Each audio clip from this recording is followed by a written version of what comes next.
One, is it true that Coach Haycock knew his fate and would have been terminated had he not chosen to resign? I don't think that's a true statement in the sense, I think the best way to answer that question is, it's no secret what the expectations are here, and that's postseason play. And I think with any of our coaches, obviously we do evaluations at the end of every year, and in those discussions are part of it is what the expectations are, and but to I don't want to try to foresee the future or what my final decision would have been, because I never really got to that evaluation process, because I had said that we're going to make that evaluation at the end of the year. So.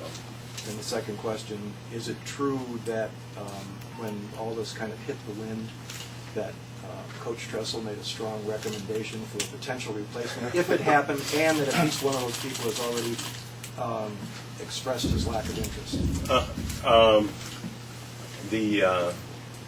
I could tell you this. I had a discussion with Coach Tressel yesterday after I found out that John ultimately was going to make this decision, and I don't know if he minds me saying this, but I think the role that I asked him, obviously, can I bounce things off to you for advice, because he knows that world as well as anyone, and I trust Coach that he's going to make a decision on this issue that's the best for our campus. And I think the role that he said he wouldn't mind playing is if when you do get to a final group and you want his opinion or anything like that he would give it. I don't expect Coach to say, here's who I recommend. I think he probably would give the positives and negatives is what he really conveyed to me. Ron, did you meet with John yesterday, or how did the what just take us through? You were out of town, so yeah. Well, I was out of town, and we had talked for the first time towards the end of last week, and I knew this was something that that he was considering, and I ended up on Sunday communicating with him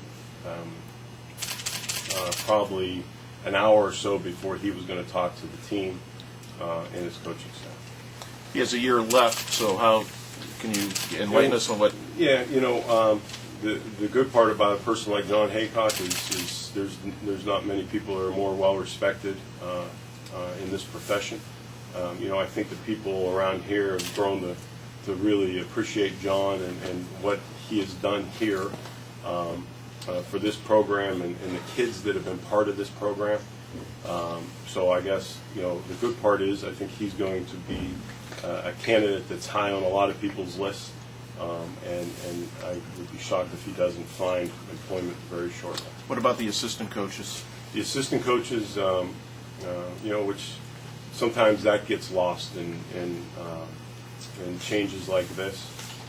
I had 15 individuals this morning lined through my office. I spoke to each one individually, and some of them have been with us a long time. Their contracts expire at the end of February, and we're going to do everything we can, to support them in finding employment, whether that's supporting their travel to the football convention.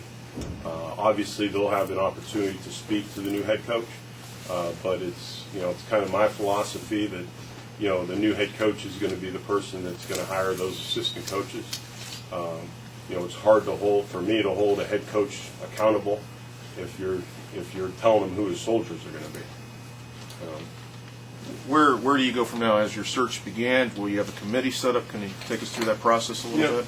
To be honest, Dan, we I guess my focus today has been on our football family that we have currently, whether that's dealing with this, handling assistant coaches this morning and trying to do everything that's right there. And I just came from meeting with the team, and obviously Coach Haycock and his staff has brought that those student athletes on campus. So there's a lot of motion in that room.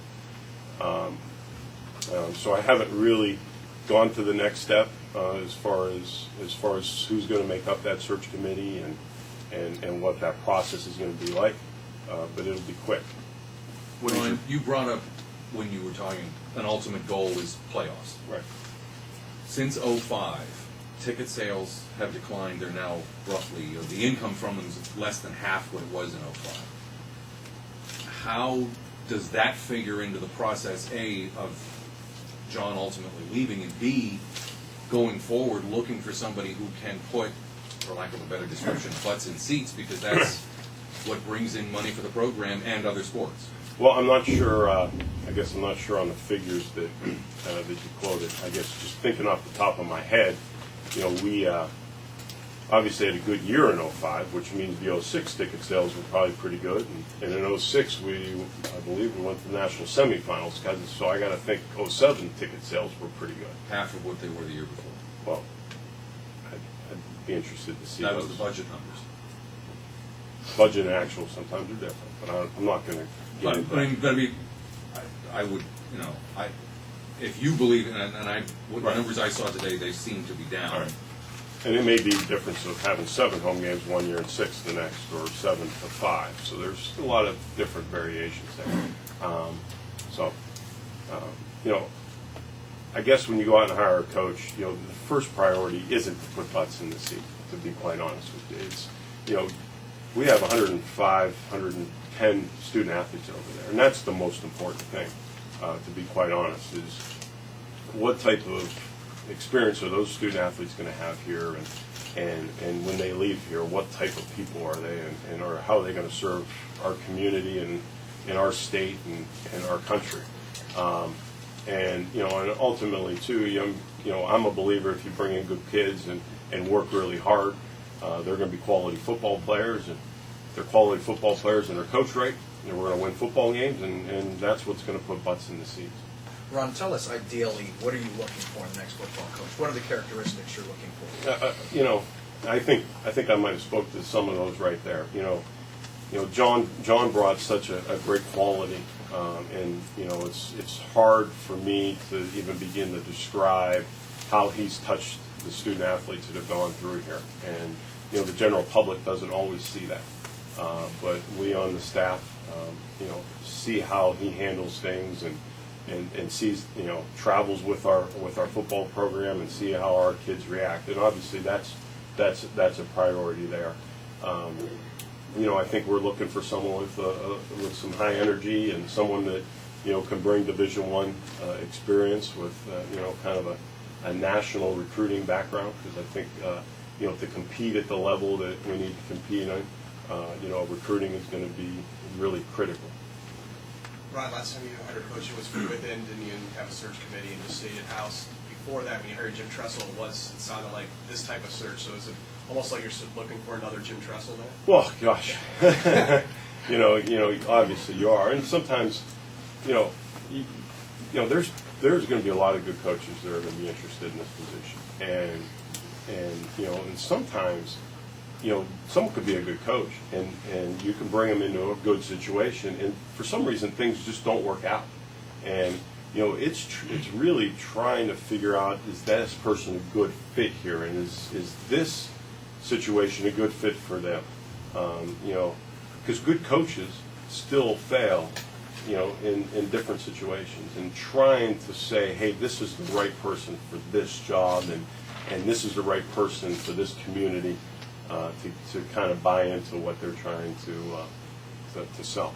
Ron, are you looking for someone with YSU ties, or someone Division I coach? You want someone with college coaching experience? Oh, obviously we're looking for someone with college coaching experience. But to try to tie ourselves down to whether that coach is from Youngstown, whether that coach is someone that might have been on the staff here under Jim Tressel, or has been on some staff with Coach Tressel. I don't know if it's fair to tie that down, because, like I said before, you might find someone that you really believe in your heart that it's the right fit for our institution, and hopefully I've spent enough time here and in this community to understand who that person is.